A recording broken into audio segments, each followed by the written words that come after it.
So here we are with another video standing next to my toasty looking Lotus. Except from this one's going to be a bit different. This time I'm not going to moan about the fact that my car caught fire or cry over the charred remains of all my hard work. This time we're going to be sorting it out. Now a few things have happened. First of all, some bits have come. We've got some vacuum line to replace the stuff that melted, another oil drain hose to replace the one that melted, a silicone coupler to replace the one that actually didn't melt. That thing stood up pretty well, but it's a bit discoloured at the bottom, so we're replacing it anyway. And also this thing. This is just a bit of metal pipe that's going to take the drain hose a wee bit further away from the turbo. I don't like the fact that while I was trying to put that turbo blanket out, it was close enough to catch fire. We've got a couple of other bits coming. We've got another oil feed line. The one that's on it isn't damaged or burst or anything, it's a bit blackened and I'm not sure how the line inside the braided stuff will be feeling right now. Also, I don't really want to have that blackened thing on my car to remind me. The other big bits though are my brother has ordered a Honda K20 engine lube and is sending that up to me, which I'm very grateful for. And we have got a family friend that runs a breakers yard who happened to have an Elise S1 in. Now it's a later model S1 so things won't be exact, but he's sent that over and I've pulled the back clam off it and I'll be getting that for a decent price. So that makes life a bit easier.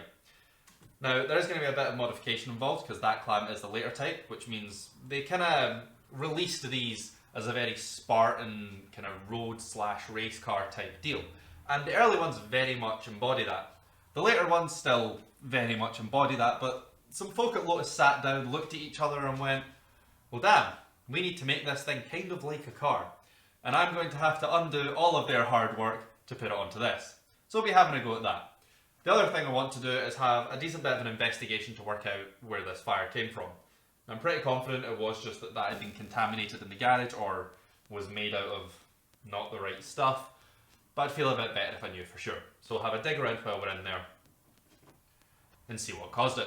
The first step in repairing fire damage is to lie down, try not to cry, and then cry a lot. With that done, we can pull off the boot lid, test how weakened the fire has made my previously solid fiberglass clam, remove all of my boost pipes, and then bite back a second round of tears while looking at the remains of the vacuum lines. The melted mess that was my O2 sensor wiring is then cut away, and then it's time to pull off the full rear clam so we can have a proper look at what's happened. So as you can see, all of this wiring's done in. The VTEC stuff in there might be alright, but I don't really want to take that chance, so I'll replace that. This line does look okay, but I'm replacing it anyways, because one, it looks kind of horrible, all charred in that, and two, I don't know what condition the line underneath this braided stuff is. Now, what we're looking for here is anywhere the oil could have come from. You see, if oil gets into it, like I said, it acts like a candle. However, down the back, you'll see I've got manifold heat wrap. And the thing is, that never caught fire. And the biggest oil source would be this one down here. That's where my pressure sensor is. It's where the T to take up to here is. Now that's where the oil is most likely to have come from.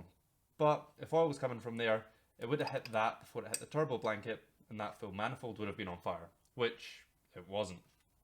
If oil had been coming from this, I reckon it would have hit the manifold as well, but I mean, you never know, so I'm just going to check how tight they are. And yeah, that was on solid. Like, there was nothing coming out of that. I'll check down here and see how much force it takes to get that off. Yep, that was all torqued up fine as well.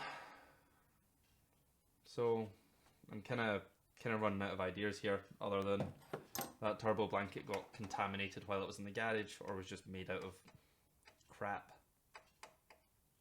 To be honest with you, I actually would have preferred to have found something wrong in here, because then at least I know for certain what the source is, rather than just process of elimination, which isn't as good a feeling to me.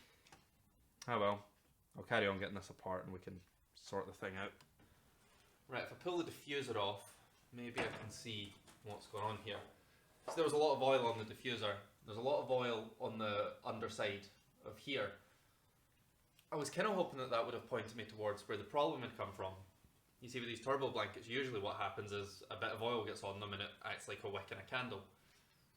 But from what I can see, all of my oil system still seems solid. All of this has just come from I spent so much time faffing about with that turbo blanket trying to put it out that I gave it enough time to melt the very top of my oil drain line. So that's just hanging down under here.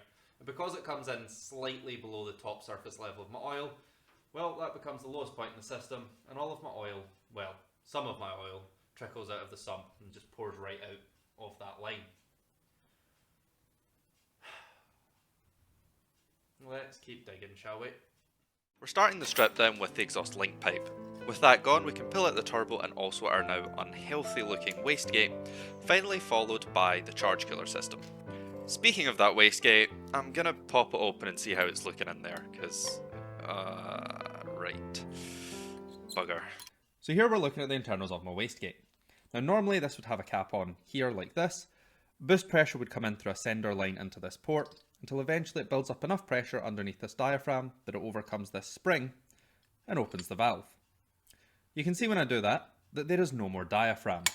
It's burned away probably when the fires caught the vacuum lines here and on the top, and then just followed its way through and burnt that out. Now if that's burnt out, boost pressure comes in here, vents straight past that, and this valve doesn't move, meaning excess pressure can't escape, and my engine would just boost up to the moon. And if it boosts to the moon, it explodes. Now, I don't want that, so I've got a replacement diaphragm straight from Tile at a price that made me cry on the inside, and we're just going to swap that out. So if I remove that wee grub screw here, I can pop the old ash pile of a diaphragm off of the valve, and after cleaning it all to within an inch of its life, because if there is any debris in here, it's not going to seal properly, we drop the new one in, make sure that it's all tucked into the channel it sits in, then we can tighten up that grub screw and pop the top of the wastegate back on. So let's see if that's sorted out the problem. Well, that looks perfect to me. So all of this will be a fairly familiar sight to those of you that watched the first series.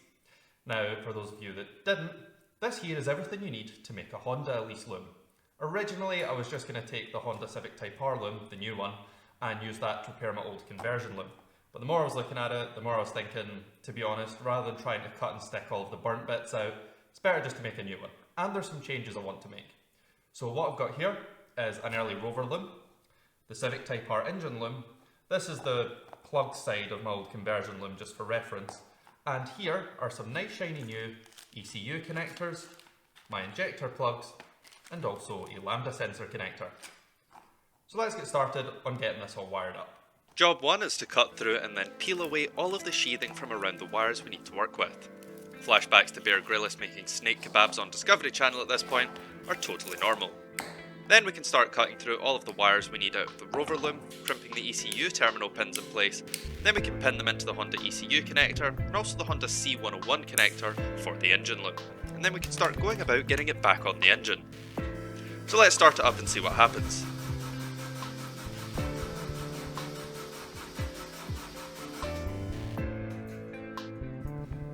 That's not right. What am I missing? Oh, right, an earth. So let's get that crimped in and we can try again and okay.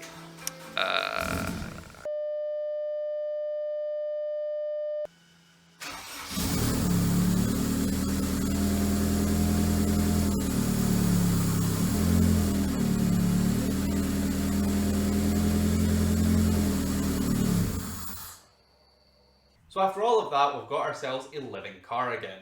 Now we did have a few hiccups in there. Taking the top off the wastegate to find nothing but ash was a particular favourite of mine. That was almost a tears moment.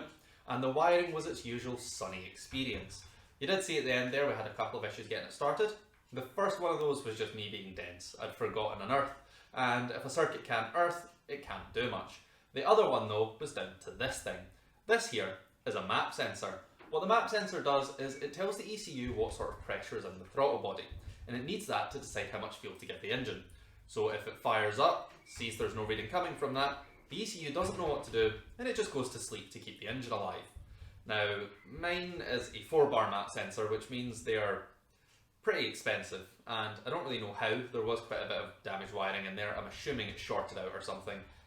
Power's been fed to this the wrong way, and the sensor's dead. I've replaced it with another Honda 4-bar, and it's fired straight up, which means that all of the engine side of this is sorted. It's time to put this back together, tidy up my wiring loom a bit, and move on to sorting out the bodywork. So I've brought us outside because It's an alright day, and also this is the only place where I've got enough space to lay these out side by side and show you the differences. Over here on the left we have my original 1997 clamshell. Over here on the right, my 1999 clamshell that's going to be the donor. Now it's probably not slipped past you that these two don't actually look the same. And I'm not talking about the fact that this one's a bit crispy. I mean in this thing. Now that's called the boot box. It's a box and it makes up the boot of your car. And to be honest with you, it's a great improvement over the original early boot bagalises where you literally had a bag for your boot and a little gut around the outside that was meant to catch the water. These things have actual weather sealing. Like there's rubber. They're waterproof. It's mental. The later cars had a lot of quality of life improvements. Things like better sealing roofs, better sealing boots, better sealing doors, better sealing windows. Basically they were more waterproof. Lotus put a lot of effort into making it slightly harder to get dripped on. The result of all that, and quite a few other changes, was that these cars were 750 kilograms, which is a mammoth weight compared to the light is right 715 of the early cars. Because who needs to be dry when you can be slightly lighter? Yeah, I probably would have made the trade as well. But when you actually look closer at these cars, you will notice that it's not just cosmetic and sealing differences. This actually mounts onto the chassis differently. See, these plates here bolt through the side straight onto the longer-ons in my car, as they're called. This one here, the bolts in the back, come down through the boot box itself. So that's a bit of a problem. This clamshell doesn't mount up properly. So how do I fix it? Well, if you actually take a good close look at these, you will notice that, technically speaking, they're not that different. The main clamshell part is identical. This one's made out of two separate mouldings, with the main clamshell, like this, being the same as that. This boot box, however, is just a separate bit that's then bonded on. Over here, we've got these metal plates, which are also bonded on. So if these two external clamshells are identical, and the only thing making them different are some bits that are glued in, I think I see an easy way to solve this problem. To start with, I'm going to cut away as much of the unneeded boot box as possible to give us better access, making sure here to never ever breathe this stuff in. I started off with a cutting wire, but it wasn't really up to the job, so I swapped to a variety of thin flat tools that could be used to cut away the bonding agent. Now this stuff is designed to never ever come off, so we are in for a bit of a fight, but after a full day's work, I had all of it off and lying on the grass. The next day, I came back to take care of my original clam. The metal side plates are much easier to remove, and these did separate without too much of a fight. Before I put the clams back on though, I've got some jobs to do. First of all, it's time to clean stuff. So I'm going to scrub, I'm going to wipe, and then I'm going to do a wee bit of sweeping, and then it's back to more scrubbing. After that, we've got some heat shields to sort out. I mock them up in card first before transferring them to a material called Nimbus G2. These can then be formed to fit with a little panel beating hammer, and I'm going to add a few more in here just to cover anything that's vulnerable. With that done, I can mount my clam supports in place and then get the clamshell sitting on the car and shim it up to exactly where I want it, making sure here that our panel gaps look good and that the doors open and close without rubbing. The clam supports can then be pulled out and given a thorough cleaning with your solvent of choice. This step is key for making sure there's a good bond, and then next up we apply the actual panel bonding agent itself. The clam support can then be repositioned on the chassis, making sure we have good contact with the adhesive, which is left for 24 hours to dry. With that done, we can then replace the boot lid and the two wheel arch liners before moving on to bolting up the under trays. I'm also going to remove the remains of the stickers that the previous owner had on the clam. Gonna guess he was marshal for a Sealock run or something from the lettering. Then it's just a case of getting the rear wheels back on and adding that one last finishing touch. So like the mighty phoenix, my car has risen from the ashes. Even if right now it looks a bit more like a fashionably confused bumblebee than a phoenix. Point is, the car is back together and it's alive. Now I know I've shouted that a few times on this channel, but this time it's alive and back from the dead. So that's a new one for us. Now, the car is two colours. Well, I mean, technically it's three colours if we count those two shades of yellow in the front clam, but for the most part it's two colours. And the reason for that is that I've just run out of pennies, to be honest with you. This whole rebuild was quite a big, unforeseen expense. Even getting the rear clam a bit cheaper because it was through a family friend with a breaker's yard, and it's still been quite an expensive thing. Especially doing that wastegate was a big unforeseen expense that I did not need. So we're going to have to wait on the paint, because that's 250 quid for the paint to do both clams, and then we've got maybe 30 or 40 pounds worth of vinyls and stickers to do my badges and my wheel arch protectors, etc, etc. All adds up. So we'll get it done, it just won't be right now. This also has probably set the overall build back a bit. I was kind of saving up for and looking towards a set of kind of lightly used nitrons to then look at doing a bit of work to the suspension and the brakes and some of the stuff with the bodywork to make this chassis handle the power that's going through it a bit better. That is probably going to have to get pushed back. Not sure how far, we'll see. I did try to get Coca-Cola on board for a sponsorship, but apparently jumping out of the CEO's bins and screaming, "Give me money," over in America is called robbery, whereas I personally would say that it's just raising sponsorship funds. But anyways, legal proceedings are going ahead, so I can't really talk very much about that until that's all settled down. Now let's move on swiftly. The full total of what I had to replace on this car: back clam, boot release cable, the internals of my wastegate, vacuum lines, the full engine loom, the full conversion loom, a couple of other bits of wiring, my O2 sensor melted, a bunch of other bits of plastic around the place that melted. What else we got? My oil drain line, my oil feed line, some bits of silicone, and just loads of other little odds and sods that all kind of added up to make this a bit of a painful experience. But we have got it done, the car is back together. Now it just needs to be taken out, given a really good clean, because it's still a bit sooty on the window there, and this black clam's been sitting in a scrapyard for the past 3 months. So the whole thing needs a good clean, and then we can get out and about, and on a sunny day I can start doing some test drives. And then when I work out how to get decent audio in this car, where it's not wind noise, engine noise, or just static, so I can actually talk to you, I can take these all out a drive with me. Now you did see me stick a little fire extinguisher in behind the seats there. That is a temporary measure. It's quite a small powder extinguisher, so it can handle small fires but nothing huge. And powder extinguishers in cars in general are bad. I mean, they're great because they put the fire out and they don't do the same things that water does with electrics, but the problem with powder extinguishers is that they react with a lot of stuff. And by a lot of stuff, I mean aluminium and the various metals that make up a car, to the point where they can do so much damage, they do more damage than the fire itself. Now the best option is a gas extinguisher. However, the problem with gas extinguishers is, you guessed it, they're expensive. So that powder extinguisher there was like 15 quid. The gas extinguishers that I'd want to put in there, they're these things called fire sticks, where it's like a wand. It's like a Harry Potter wand, you point it at the fire, you shout whatever spell you want to shout, and the fire dies. And the way that works is it just shoots out an absolute ton of this gas. They last like 75 seconds, and they work through having so much of that gas in the area, there's no oxygen, and it just smothers the fire. Problem is, they're 70 quid each. So if I had 70 quid to spare, it'd be going towards paint right now. But that's the plan. I'm going to get a couple of those, and that will deal with any fire that goes on in this car.